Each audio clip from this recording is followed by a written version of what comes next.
I used to think dreams were just wishes whispered into the dark. But for me, a dream was a plan, one I could feel in my chest every morning when I woke up to the hum of Caracas. My name is Nola Mauricio, born and raised in Venezuela, where every street corner smelled of coffee and survival. I had a good job, marketing executive in a mid-sized firm, and on paper my life looked perfect. But inside I was restless. The country I loved was sinking. Prices rose faster than paychecks. Opportunities disappeared like rain on hot pavement.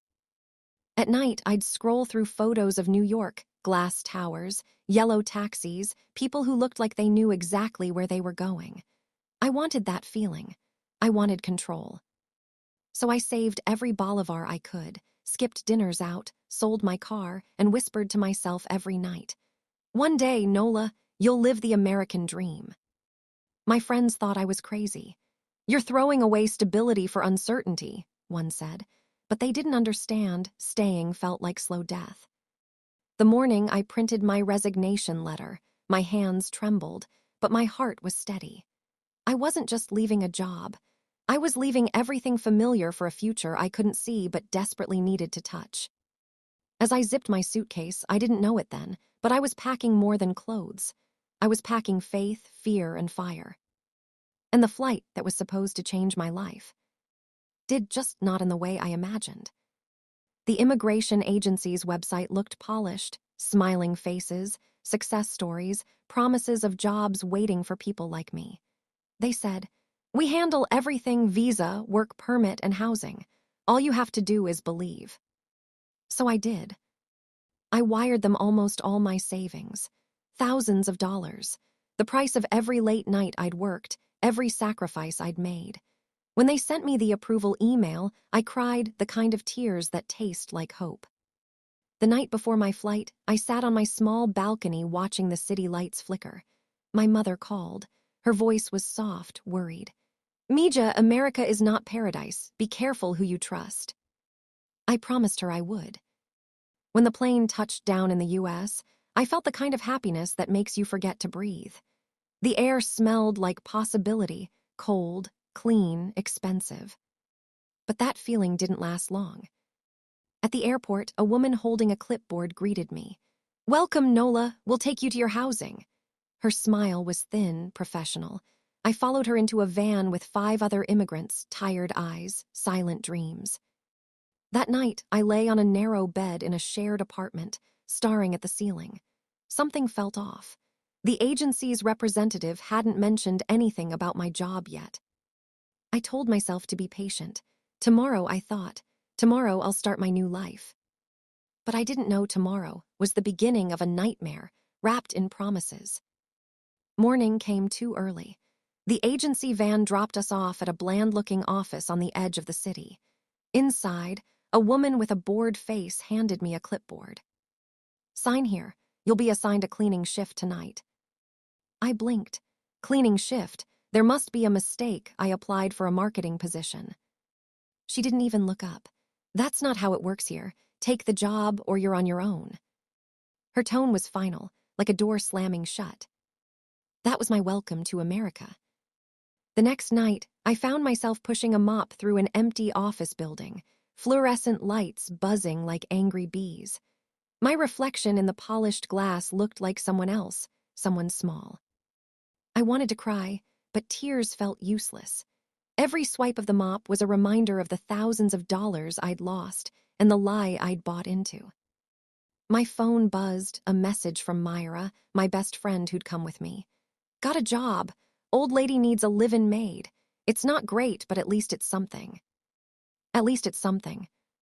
We both came from professional backgrounds, educated, ambitious, hopeful, now reduced to scrubbing floors and changing bedsheets. That night, as I left the office at 3 a.m., the city lights looked colder than I remembered. The American dream wasn't golden. It was gray, tired, and lonely. But even in that exhaustion, a stubborn voice inside me whispered, "Don't give up, Nola. This isn't the end." I didn't know it yet, but that voice would save me. Weeks passed. The cleaning routine became muscle memory: sweep, mop, empty bins, repeat. The silence of the office at night gave me time to think, to replay my mistakes like a cruel movie. Myra and I would meet every Sunday at a tiny diner. She'd tell me stories about the old woman she worked for, demanding but kind in her way. We'd laugh just to remember we still could. Then one morning, a notice appeared on the cleaning board. Daytime maid needed, Luca's group headquarters. Must be punctual and discreet. I didn't even hesitate. Double shifts meant double pay. Maybe I could finally start saving again. When I got the job, I thought I'd been lucky.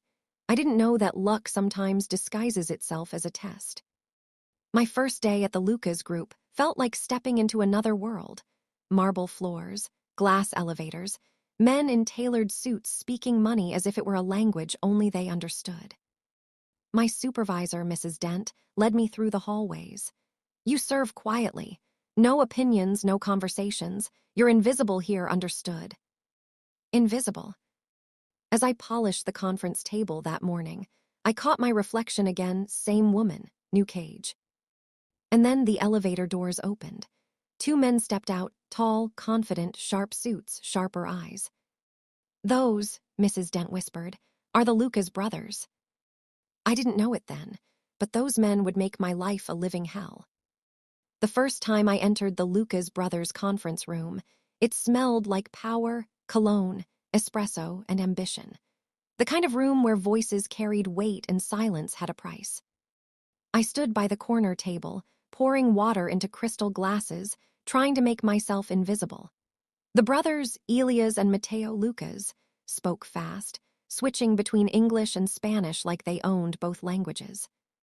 Elias, the older one, was precise, impatient, always tapping his pen. Mateo, the younger, liked attention. He laughed loudly, made bold statements, loved the sound of his own voice.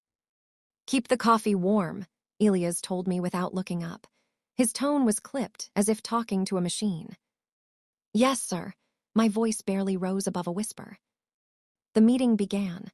I listened quietly, standing by the wall. They discussed mergers, marketing strategies, and profits that could feed a small village. But beneath their polished words, I heard arrogance and something else, mistakes, ideas that didn't align, numbers that didn't make sense. In Venezuela, I'd run meetings like these. I'd been the one talking, not serving. But here, I stood with a tray in my hands, pretending not to understand. I wanted to speak, to correct them, to prove I wasn't just a maid. But Mrs. Dent's voice echoed in my head. "Invisible, Nola. Stay invisible." So I smiled, poured more coffee, and swallowed my pride. I didn't know it yet, but those silent meetings were building something inside me, something the Lucas brothers would one day regret. Weeks turned into months. Every meeting was the same routine: serve, stand, listen, disappear. But what baffled me most wasn't how the Lucas brothers treated me. It was who they were. They were Venezuelan too, second generation. Their grandfather had built the Lucas group from nothing after fleeing the same crisis I'd grown up in. They spoke about their heritage in interviews, bragged about their roots, but treated me like dirt under their imported shoes. Sometimes Mateo would call me Cinderella when he needed more coffee. Everyone laughed. I smiled politely, though it burned inside me like acid. One evening, while collecting empty cups, I overheard Elias snapping. "We can't risk this merger failing again. We need a smarter approach."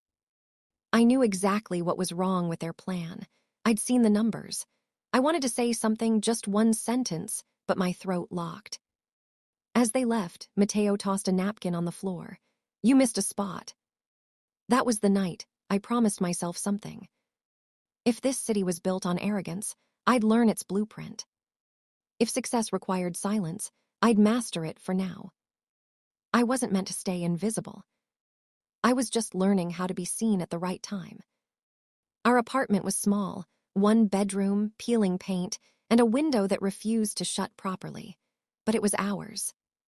Myra and I used to joke that we lived in the penthouse of almosts. Almost comfortable, almost safe, almost the life we dreamed of. At night, after our shifts, we'd sit on the floor with instant noodles and stories. Myra's laughter always found a way to fill the cracks in our reality. Remember when we used to complain about office coffee, she'd say. Now look at us. I'd laugh too, but sometimes it came out shaky. Myra worked for an elderly widow named Mrs. Harlow. She's fussy, Myra would sigh, but she pays on time. We both held onto small mercies like oxygen. When the lights went out, I'd stare at the ceiling and wonder how long I could keep pretending I was okay. The city outside roared with life, sirens, car horns, voices, but inside it was just us and the quiet weight of survival. Still, every morning, I forced myself to believe this was temporary, that somehow these nights would lead somewhere. One evening, Myra caught me staring at the skyline from our cracked window. "What are you thinking about?" "About what it feels like," I said softly, "to build something that's mine." She smiled sadly. "Then build it, Nola." Her words stayed with me long after she fell asleep. That night, for the first time, I opened my old notebook. And I began to write. During those endless meetings at the Lucas group, I began memorizing their ideas, how they thought, where they failed, what they ignored. Each night, I'd sit at our tiny kitchen table, replaying conversations in my head, sketching better strategies, smarter campaigns, cleaner models. It was like piecing together a puzzle they didn't know existed. Sometimes I'd imagine standing in front of them, presenting my own plan. I'd picture their faces, the disbelief, the shock. But then reality would whisper, "You're just the maid." Still, I wrote, every night, every idea, every improvement. Sometimes I'd hear Myra moving around behind me. "You're at it again," she'd tease. "What are you writing?" "My future," I answer, half joking, but it was true. At the office, I learned to listen between the lines. Every mistake they made became a lesson, every insult fuel. One afternoon, while wiping down the conference table, I accidentally left my notebook open. Mateo walked by, glanced at it, and laughed. "You writing poetry, Cinderella?" I smiled faintly, something like that. If only he knew. I wasn't writing poems. I was writing the plan that would one day make me untouchable. Myra was folding laundry when I told her. "I want to start my own company." She froze mid-fold, staring at me as if I'd said I was moving to the moon. "Nola, what are you talking about?" "I've been watching the Lucas brothers for months. Their ideas aren't bad, but they're sloppy, disconnected. I could build something better, smarter. I just don't have the money." Myra dropped the shirt on the bed and sat beside me. "You really believe you can do it?" I smiled, though my hands trembled. "I know I can." For a moment, she said nothing. Then she let out a soft laugh. "You're insane." "Maybe," I whispered, "but maybe that's what it takes." We talked for hours, about dreams, risk, and the kind of courage that doesn't wait for permission. She reminded me of who I used to be, the Nola who led meetings, who didn't shrink in rooms full of power. By the time we fell asleep, our tiny apartment didn't feel so small anymore. The next morning, while I scrubbed the conference room floor, I caught my reflection in the glass wall. For the first time in years, I didn't see a maid. I saw a woman in the making, a dreamer planning her comeback. And even though no one else could see it yet, I knew. I was building something bigger than revenge. I was building freedom. A few days later, Myra came home humming, which usually meant she'd been thinking. "You need an investor," she said, dropping her bag on the couch. I looked up from my notebook. "An investor?" "Yes, someone with money and vision. Why not pitch your idea to one of the Lucas group's rivals? I bet they'd love to steal their thunder." The thought made my stomach twist. "No, that's not how I want to start. I won't build something on spite." She tilted her head. "Then what are you waiting for?" "Timing," I said simply. "And the right person. Not everyone deserves to build something with me." She smiled softly. "You sound like the Nola I met in college." Maybe I was finding her again, piece by piece. Later that night, as I walked home from the office, I passed a homeless shelter where volunteers were serving soup. Among them, I saw a man, tall, kind eyes, helping a little boy tie his shoelace. He looked familiar somehow, a name I'd later remember, Andres Leonardo. I didn't know it yet, but that man would soon change everything. The homeless shelter was my escape. I started volunteering there on weekends because it reminded me of gratitude, the kind that keeps you grounded when life feels like quicksand. The first time I saw him again, he was stacking crates of canned food, his sleeves rolled up, hair slightly messy, laughing with one of the kids. Andres Leonardo. He wasn't like anyone I'd met since I arrived in America. No arrogance, no need to prove himself, just calm, gentle authority when he spoke. People listened, not out of fear but respect. He noticed me one afternoon when I was handing out soup. "You're new here," he said with a smile. I nodded. "Only a few weeks." "Volunteering on your day off." I chuckled. If I stayed home, I'd just overthink my life. He laughed softly. "Then this is a good place to stop thinking and start helping." We didn't talk much after that, but every time I saw him, I felt lighter. Like maybe not all successful people were cruel. Myra noticed it too. "That man at the shelter, he seems nice," she said one night. "Who is he?" "I don't really know," I admitted, "but he feels genuine." I didn't know that beneath his calm, Andres was carrying his own battles. Nor that soon, our paths would cross in a way that neither of us could have planned. Sometimes, destiny doesn't knock. It just sits beside you, waiting for you to notice. Myra was the one who pushed me. "You should tell him about your business idea," she said, brushing her hair in front of the mirror. "He's Venezuelan too, right? Maybe he'll understand." "I can't," I said quickly. "He probably has his own life, his own company." "Exactly," she said, turning to face me. "He knows what it takes. What if he's the partner you've been waiting for?" Her words echoed in my head for days. One evening at the shelter, as Andres handed out blankets, I found myself standing next to him. My heart was pounding like it wanted to break free. "I've been working on something," I blurted out. "A business idea." He glanced at me, curious. "Tell me." I hesitated, then told him everything. My background, my experience in marketing, the Lucas group meetings, my notebook full of ideas. He listened without interrupting, eyes thoughtful. When I finished, there was a long silence. Then he smiled, not politely, but with genuine interest. "You're brilliant," he said, "and brave. Let's talk more about this. Maybe we can build something together." My hands shook as I nodded. That night, for the first time in years, I couldn't sleep, not from fear, but from hope. I had no idea. I just met the man who would help rewrite my story. It started with coffee meetings and late-night phone calls. Andres wasn't just interested, he believed in me. He asked questions no one had ever asked. "What's your vision, Nola? Not just for a business, for your life." I didn't have an answer at first, but with every conversation, it became clearer. He reviewed my notes, refined my strategies, and soon said, "Let's make this official." When I saw the contract, my hands trembled. My name, Nola Mauricio, written beside his as co-founder. We secured an office space, small but full of promise. I spent days painting walls, setting up furniture, writing goals on sticky notes. The smell of fresh paint mixed with possibility. Our first few months were rough. Rejections, empty accounts, long nights, but Andres never wavered. "We'll get there," he'd say. "You have something rare, purpose." And slowly, things began to shift. Clients came, then partnerships, then headlines.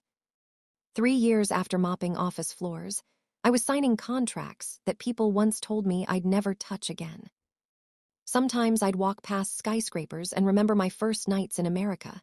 Hungry, invisible, terrified. Now, I was the woman I used to dream about being. But deep down, I knew the story wasn't over yet.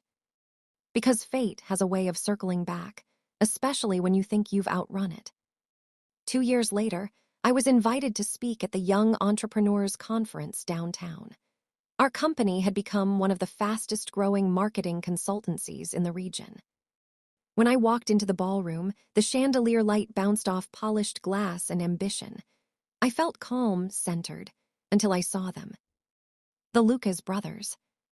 They were seated near the front, laughing with investors, soaking up attention like always. For a moment, I froze. Old memories flickered, the name-calling, the humiliation, the silence I had to swallow to survive. Then Andres leaned toward me and whispered, "Ready." I nodded, more than ever. As I presented, I spoke with confidence that once lived only in my notebook. I saw the brothers' expressions shift, curiosity, then confusion, then realization. When the panel ended, I walked off stage and one of them, Mateo, stopped me, his brow furrowed. "Wait, I know you, don't I?" I smiled slowly, meeting his gaze. "Yes," I said softly, "you do." He blinked, searching my face. "I'm the maid who used to serve you drinks." The silence that followed was thick enough to touch. The same men who once couldn't remember my name couldn't look me in the eye now. What happened next would leave the entire room speechless, and prove that sometimes the sweetest revenge is simply becoming everything they said you couldn't. Our company started small, just 2 desks, one printer that jammed every other day, and a vision bigger than both of us. We named it Nova Strategies, a mix of my name and the idea of new beginnings. Andres handled the business side, I led creative strategy.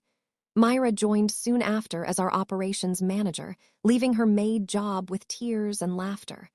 "We're all starting over," she said, hugging me. The first client was a local cafe owner who wanted help boosting sales. I poured my entire heart into that campaign. We stayed up late designing ads, writing copy, and recording videos on borrowed equipment. The day the cafe's profits doubled, I felt something ignite inside me, proof that I still had it. But success came slow, like drops from a stubborn faucet. Some days the office felt too quiet. Bills piled up. Clients delayed payments. One night, when exhaustion almost broke me, Andres said, "Do you remember the first day you arrived here?" I nodded. He smiled. "Then you already know you've survived worse." That became our motto. We've survived worse. Every morning, we repeated it like a prayer before work. We didn't know it yet, but the world had started to notice us. A feature in a small business magazine changed everything. The headline read, "From Maid to Marketing Maven, How Nola Mauricio is Redefining Grit." After that, our phones wouldn't stop ringing. Clients, collaborations, invitations to panels. It felt like a floodgate had opened. But with opportunity came pressure. We were expanding too fast. Myra managed the chaos with her usual calm, while Andres kept his cool. I tried to, but sometimes the weight of expectations pressed too hard. One evening, while closing up the office, I caught my reflection in the glass door, tired eyes, proud smile. "You're doing it," I whispered to myself. Then came an email I never expected. Subject, Partnership Inquiry, Luca's Group. My hands froze over the keyboard. After years of silence, they had reached out. Andres noticed my expression. Bad news. I turned the screen toward him. He read it, then looked at me with quiet amusement. "Well," he said softly, "the tables really do turn." I stared at the logo, their sleek gold emblem that once represented everything out of reach. Part of me wanted to delete the message. Another part wanted to open it. I did neither. I just whispered to myself, "Not yet." Weeks passed, and the Lucas Group email remained unread, but they didn't disappear. Their names started appearing in meetings, in client proposals, in whispered conversations. They'd begun losing accounts to us. One morning, Myra burst into my office. "You need to see this." She handed me a business magazine. On the cover, a headline. Lucas Group faces new competition from rising Latina entrepreneur. My photo was beneath it. My hands shook. I couldn't decide if I wanted to laugh or cry. That afternoon, I received another email, this time from Mateo Lucas himself. "Nola, let's meet. I believe we can help each other. Zemel." Help, the word made me smile bitterly. Andres read over my shoulder. "You don't owe them anything." "I know," I said quietly, "but maybe they owe me a conversation." The next morning, I clicked reply. Sure, let's talk. I didn't realize it then, but I was walking back into the lion's den. Only this time, I wasn't the prey. The Lucas Group's office hadn't changed. Same marble floors, same sterile scent, same echo of importance. But this time, I wasn't there with a tray in my hand. I walked into the boardroom wearing my navy suit, head high. Mateo stood as I entered, surprise flickering across his face. Elias looked uneasy, as if the past was suddenly standing in front of him. Ms. Mauricio, Mateo said smoothly, it's good to see you again. I smiled. I'm sure it is. We discussed numbers, contracts, partnership options. They wanted Nova Strategies to lead their next marketing campaign, an ironic twist I couldn't ignore. Elias cleared his throat. You've come far. I learned from the best, I said lightly, letting the silence hang. Mateo leaned forward. Let's start fresh. Business is business. Maybe it was, but to me, this was history demanding acknowledgement. As I gathered my papers, I said, you once told me to stay invisible. I'm afraid I failed at that. Then I smiled, walked out, and didn't look back. The moment the door closed behind me, I knew the balance had shifted. And they knew it too. Within months, Nova Strategies became the name whispered in boardrooms and broadcasted on business podcasts. We were no longer the underdogs, we were the threat. Clients came from across the country, some drawn by our story, others by pure curiosity. My face was now on magazine covers, but my nights were sleepless. I missed the peace of cleaning offices, the silence that allowed me to think. Success was loud, too loud. Myra noticed first. You're burning yourself out, she said one night, her eyes full of concern. I can't slow down now, I told her. This is what I prayed for. But at what cost? She asked softly. Her words stayed with me, because deep down, I knew every dream comes with a shadow, and mine was starting to stretch long. Still, I couldn't stop. I told myself I was building something bigger than money. I was building a name they could never erase again. Andres became my anchor, steady, calm, almost frustratingly patient. You don't have to prove yourself to anyone anymore, he told me one evening as we reviewed reports. I'm not proving anything, I said too quickly. I'm perfecting. He gave me a look that said he didn't believe me. Behind the success, small cracks began to show: long meetings, disagreements about expansion, my obsession with detail. I wanted everything flawless. One night, I stayed in the office long after everyone left. The city lights flickered outside, reminding me of my first night in the States, terrified, alone, clutching a suitcase and a promise. I whispered to that version of me, you made it. But she whispered back, at what price? It arrived in a gold envelope, embossed, expensive, unnecessary. The National Entrepreneurs Gala, recognizing innovation and leadership. Nova Strategies had been nominated for Emerging Company of the Year. And the sponsor, the Lucas Group. My heart stopped for a beat. The irony felt scripted by fate itself. Myra clapped her hands in joy. You have to go. I smiled, though something inside me twisted. Oh, I'll go, I said, but not to thank them. The night of the gala, I wore a silver gown that shimmered like ambition. Cameras flashed. Reporters called my name. Then, across the ballroom, I saw Mateo Lucas watching me, unreadable expression, glass of champagne in hand. For the first time, I realized he wasn't my villain anymore. He was just a reminder of how far I'd climbed. Still, I couldn't shake the feeling that the night would change something, permanently. After the gala, I went home early. I needed quiet. In the mirror, I saw the woman everyone now admired, successful, respected, unstoppable. But behind her reflection, I could still see the maid who once stood in that glass-walled boardroom, silent and invisible.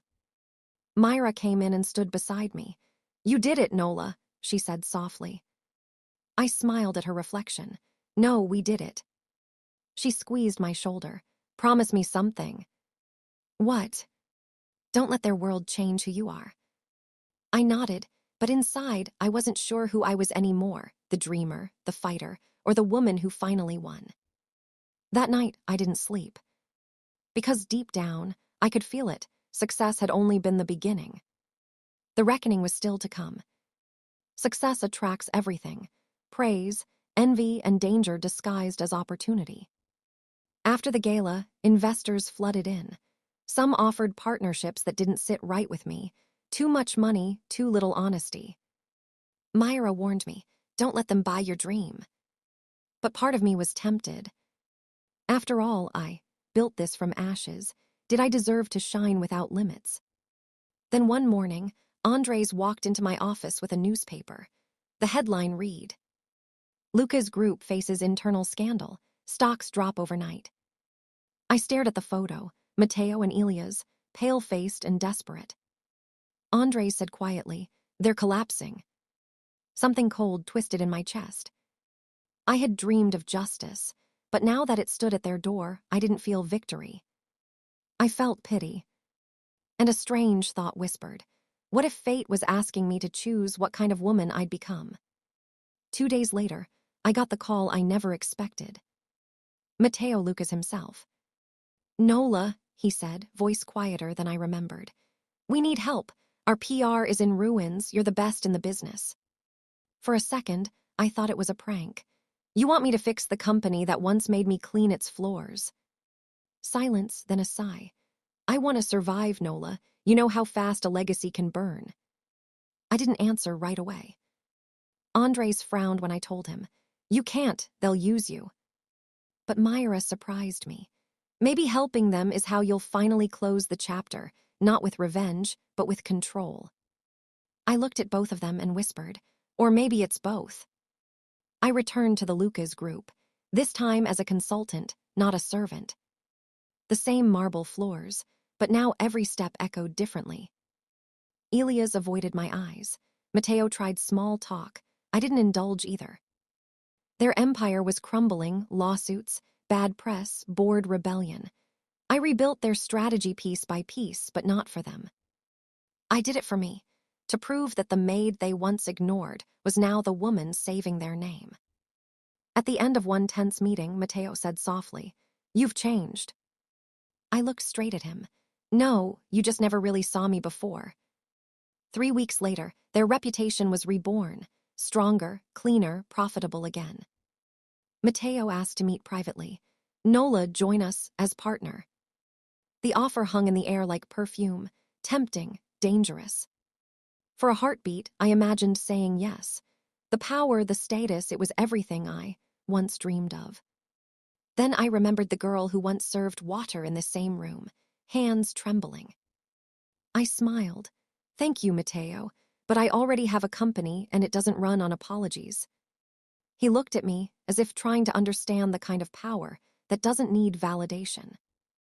I stood, shook his hand, and walked out one final time. This time, the silence behind me felt like applause. 2 months later, I was invited to speak at a global business summit. The theme was rising beyond the odds. As I walked onto the stage, the lights felt blinding, a mix of nerves and triumph. In the front row sat Myra, beaming proudly. And beside her, Mateo Lucas. Our eyes met for just a second, not in rivalry this time, but in quiet acknowledgement of history. When I spoke about perseverance and dignity, people listened. But when I ended with, greatness doesn't begin with opportunity, it begins with refusal to stay small. The entire hall rose to its feet. And somewhere in that applause, the girl who once mopped those marble floors finally disappeared. After the summit, I found a letter waiting in my office. It was from Elias Lucas. Nola, you taught us more than business ever could. If our grandfather were alive, he'd have called you the real legacy of the Lucas name. Thank you for reminding us that respect is earned, not inherited. I folded the letter slowly, tears pricking my eyes. Not from sentiment, but from peace. For years, I'd chased success thinking it would silence the pain. But in that quiet moment, I realized I hadn't just won. I had healed. Months passed, Nova Strategies kept growing. Myra now managed 2 branches. Andres and I, well, our partnership had deepened into something unspoken but certain. One evening, while we were closing the office, he said, "You ever think about how far you've come?" I smiled. Every day, especially when I see the janitor cleaning our floors. He raised an eyebrow. "I always make sure to thank them," I said, "because that's where I started, and no one deserves to feel invisible." Andres just nodded, but the look in his eyes told me he understood everything I didn't say. The following year, Nova Strategies was nominated again, this time for Business of the Year. At the ceremony, a reporter approached me. "Miss Mauricio," she said, "what would you say to those who once underestimated you?" I smiled for the cameras, then leaned closer and whispered, "I'd tell them, thank you, because without them I might never have learned how to rise." Flashes went off, the crowd cheered. And in that blinding moment, I realized revenge was never the ending. Redemption was. Because the maid they once ignored didn't just rise. She rewrote the story.